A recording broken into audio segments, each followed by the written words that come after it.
భూపాలపల్లి జిల్లా కేంద్రంలో police octopus దళాలు మాక్ డ్రిల్ కార్యక్రమం నిర్వహించాయి.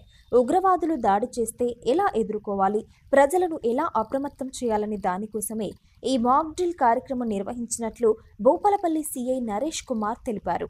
భూపాలపల్లి పట్టణంలోని సింగరేణి జీఎం ఆఫీస్ దగ్గర ఆక్టోపస్ దళాలు, భూపాలపల్లి పోలీసులు సంయుక్తంగా మాక్ డ్రిల్ కార్యక్రమం నిర్వహించారు. తీవ్రవాదులు, ఉగ్రవాదులు దాడి చేస్తే వాటిని సమర్థవంతంగా తిప్పికొట్టుతూ ప్రజలను అప్రమత్తం చేయుటకు ఈ మాక్ డ్రిల్లులు ఉపయోగపడతాయని భూపాలపల్లి సీఐ నరేష్ కుమార్ తెలిపారు.